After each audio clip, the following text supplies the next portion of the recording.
Good evening and welcome to Requiem for London, where we place ourselves in an unknown area. Joseph Zamarin is floating in and out of consciousness, barely clinging to the memories of what has recently befallen him. He does not remember much in this dream state that he has been thrown into. But as he floats in this vast, strange sea of strange memories and dreams, he wakens. He awakens to find himself in a small bed in a very dark room. This room, to be very specific. He looks around. He notices that there is a small fire burning, but he does not get the innate fear of the fire, which he always has had in his vampiric life.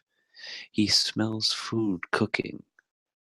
He sees cutlery hanging from the wall, pots and pans littered around, and in one corner of the wall, an old rifle hangs, and a picture in a corner also hangs on a wall.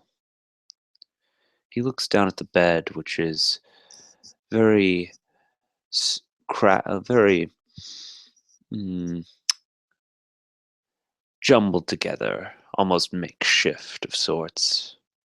He removes the sheets from his bed and he realizes that he is not wearing his regular outfit. He's wearing what appear to be striped pajamas. He gets up and he stands on the nice stone floors and he notices the framed picture hanging on the wall. He walks towards it. He looks at this little framed picture and he realizes it's my family. This, it's me. It's my mother, my father, grandfather. This is my home. What am I doing here? Mama? Papa? Are you here? Grandfather? Grandfather! He walks around, little small abode. No one appears to be here. But everything, it's in place. Everything from when he still lived in his village is here. Everything from his house, everything is how he left it when he went from Spain, when he left his original life. He notices outside it is very dark. Very moon is hung high in the sky. It's beautiful. Everything about this is beautiful.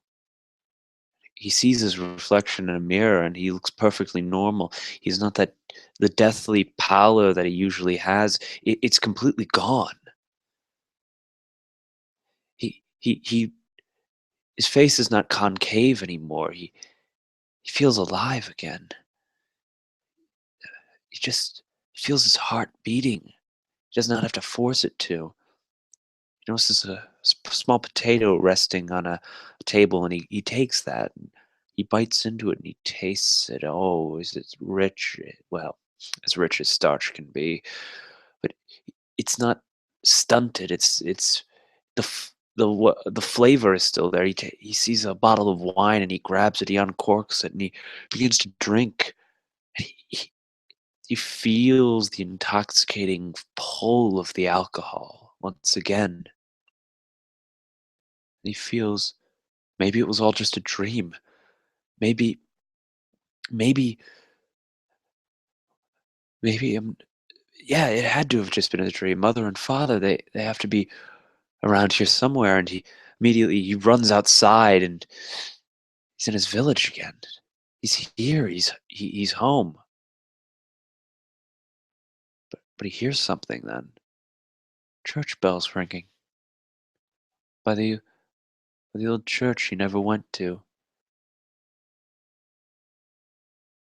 The cemetery is there. He thinks maybe maybe my family's there. They always went to church. I just, they let me choose. They have to be. They have to be there. And he begins running towards this cemetery and this church. Uh, he's just so excited. Everything is going to be all right. Everything is going to be okay again. I'm going to be okay. I'm going to be fine. And then approaches the cemetery. As he walks in, he sees the gravestones around him, small lights around. Does not take any time to look at the names. He knows who died here. He buried them, of course. That doesn't matter now. He's going to see his family again. He's going to see his friends. It was all just a terrible, terrible dream. He sees the church. Looks like a wedding is going on. He sees flowers all over the place, that have been left. He sees a large car out the front and it looks like it says on the back of it, just hitched. And he's smiling. He's so happy. He just feels like, oh God, I am back. This is home. I can see everyone again. He enters into the church. No one is sitting in here. It appears that it's been prepared for a wedding. At the front, he notices something. There are two coffins stood upright. Begins to walk forward towards it. Coffins. He recognizes these. These were coffins he built. They were very expensive to make for two wealthy, wealthy clients. It's a sudden urge to look up. And above him, something hangs from the ceiling. He smells the air. It's just out of view. It smells like blood. Must be nothing. Can't be anything. Then he smells something much, much more potent. Decay, the rot of a corpse from within the coffin. S- They don't appear to be bolted. He grabs the lid of the coffin and slowly opens it. Before him sits a body of a man in a tuxedo, wearing a wedding ring. It's Antonio, his ghoul. Out of he, all the hairs stand up on Joseph's body. No, no, Antonio, no, no, you can't be dead. No. He then notices the other coffin is beginning to open by itself, and his other ghoul, Maria, sits dead inside, wearing a beautiful wedding dress. Her face is almost skeletonized at this point. There are maggots crawling around on it. A beetle climbs out of one of the eye sockets. Joseph is revolted by this. He jumps backward immediately. And then whatever was up in the ceiling falls by a rope, and it sticks in front of him. Does not hit the floor, just hangs there. And he gets a good look. Big, white rabbit hanging dead by its neck. He turns and he runs. He runs like the devil out the door, but now it is no longer the, the pleasant, cool, and crisp little cemetery that it was before. Now it is something otherworldly and almost demonic.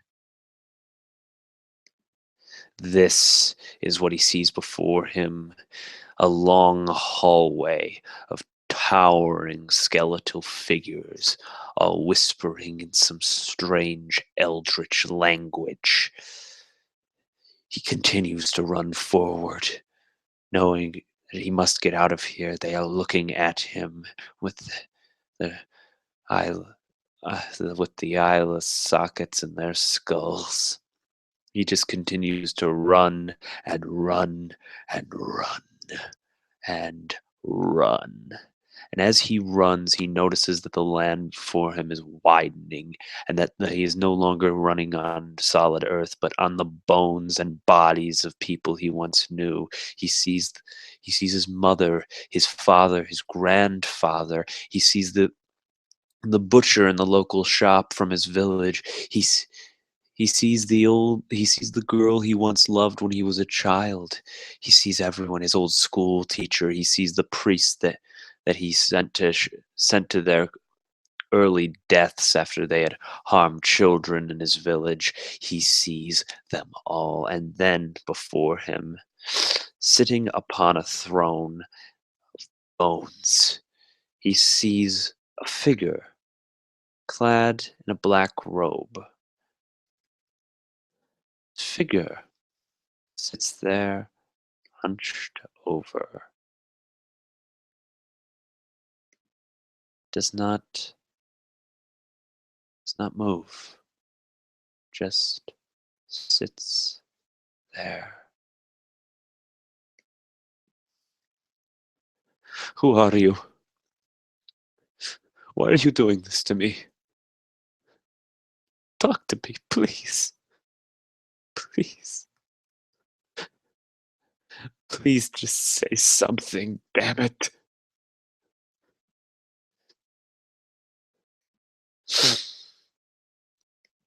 The figure's head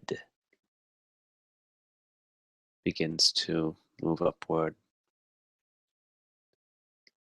The face of what appears to be a woman can be seen.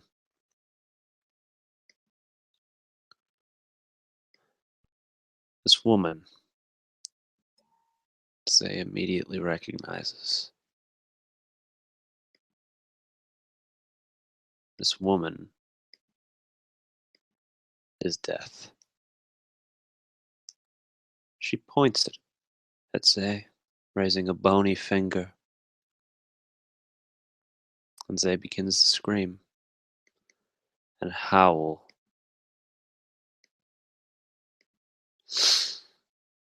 Like a mad dog. And Zay falls to his knees, begins screaming at it. You don't exist. You don't exist. You're not real. God is dead. The devil is a falsehood, and you're not real. You're the worst lie of them all. As he realizes